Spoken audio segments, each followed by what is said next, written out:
Halo, selamat pagi. Jumpa lagi di Berita Padang bersama saya Afri Meriana. Sejumlah berita aktual dan menarik akan kami sajikan untuk Anda. Berikut 3 berita utama pagi ini.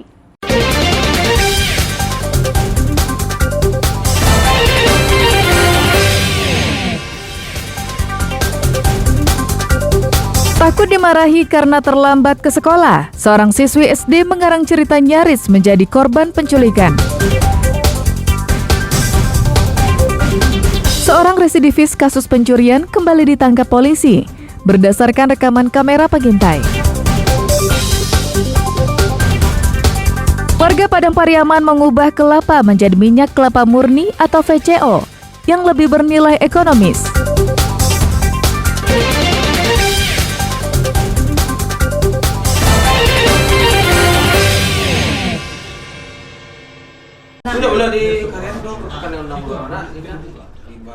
Warga Kota Padang digemparkan oleh kisah seorang siswi kelas 5 SD Negeri 14 Gurun Laweh, Kecamatan Lubuk Begalung, yang nyaris menjadi korban penculikan oleh orang tak dikenal saat menuju ke sekolahnya Senin lalu.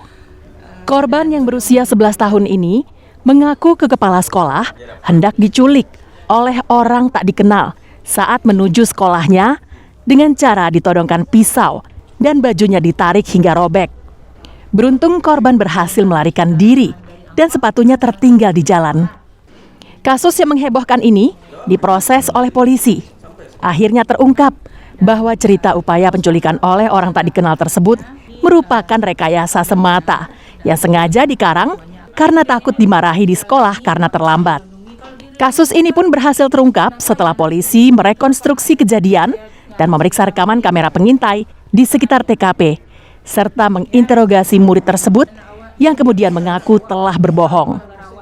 Orang tua dan murid tersebut akhirnya melakukan klarifikasi dan meminta maaf di kantor polisi.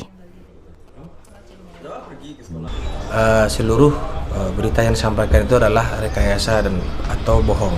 Dari keterangan anak tersebut, dia terlambat sekolah. Jadi malas masuk sekolah karena terlambat, takut dimarahi mungkin sama gurunya. Anak tersebut mengakui bahwa dia malas masuk sekolah karena terlambat. Dari rumah neneknya baru bersama neneknya pergi ke sekolah, dan sebelumnya dia sempat membuang tas dan sepatunya di satu tempat. Saya sebagai orang tua dengan kejadian ini semuanya saya minta maaf karena anak saya udah dikira diculik sama orang, tapi itu semuanya bohong ya Pak ya. Tidak ada sanksi khusus terhadap murid SD tersebut. Namun Dinas Pendidikan melalui sekolah akan membinanya karena usianya masih di bawah umur. Alfi melaporkan dari Padang.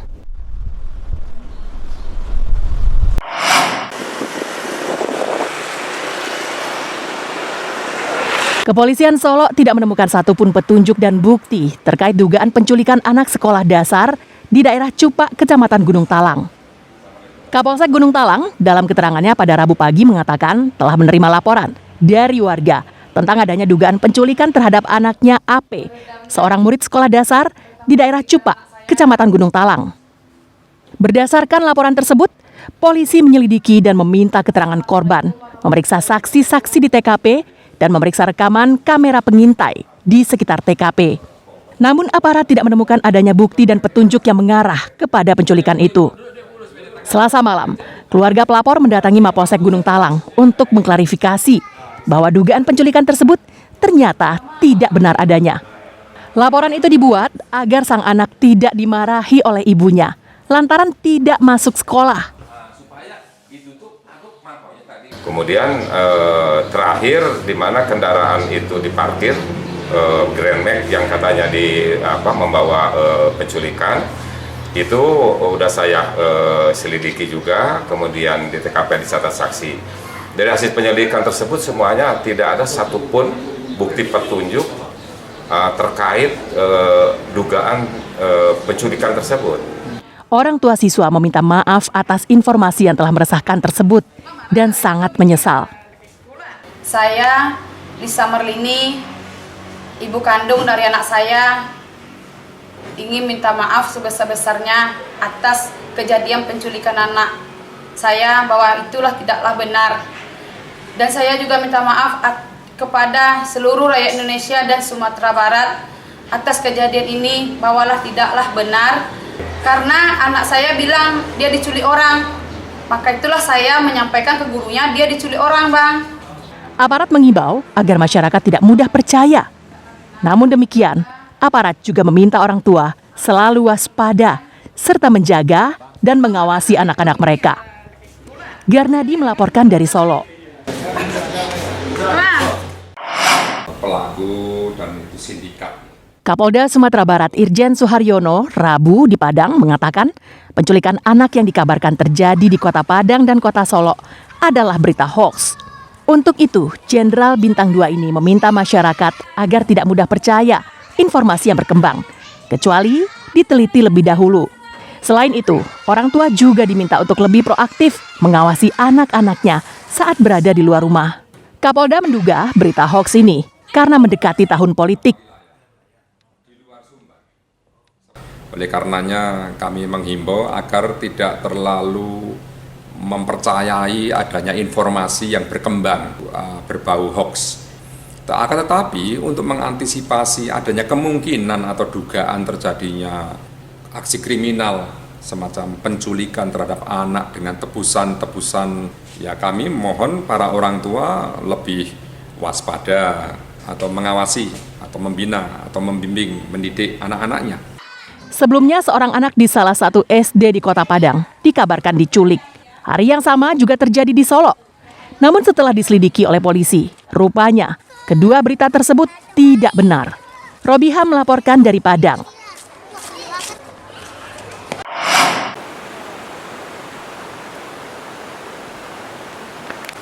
Disinilah lokasi kepala irigasi Banda Baru 1 yang terletak di Kanagarian Tandike, Kabupaten Padang Pariaman.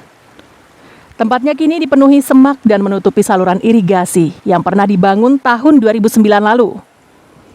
Dulunya, irigasi ini memanfaatkan aliran sungai Batang Mangoy untuk mengairi ratusan hektar sawah di 4 nagari di Kecamatan Padang Sago dan Kecamatan Patamuan.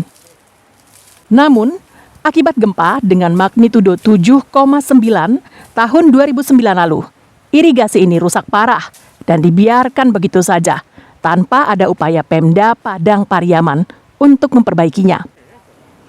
Padahal irigasi ini adalah sumber penghidupan bagi masyarakat setempat yang sebagian besar menggantungkan hidup dari bercocok tanam atau ke sawah. Karena tak ada sumber air, sebagian petani mengalihfungsikan sawah mereka menjadi ladang pepaya atau tanaman lainnya. Namun, hasil yang mereka peroleh tidak sebanding dengan menanam padi.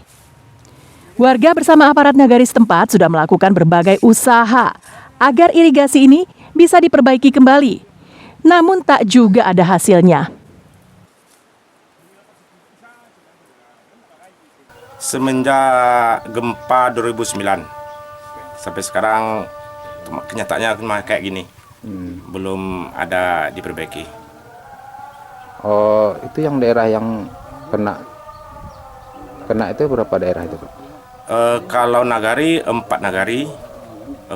nagari 2 kecamatan. Bupati Padang Pariaman Suhatribur mengatakan perbaikan irigasi Banda Baru 1 belum menjadi prioritasnya, meski masyarakatnya sudah merindukan selama 14 tahun. Tentu ini skala prioritas berdasarkan hamparannya, luasnya, dan ketersediaan anggaran kita. Pastilah pemerintah daerah pastilah memikirkan masyarakatnya, pastilah memikirkan rakyatnya. Apalagi itu pendapatan pertanian itu, ya, itu bagaimanapun itu program kita. Para petani di sepanjang saluran Banda Baru 1 ini sangat merindukan air irigasi agar bisa bercocok tanam padi kembali.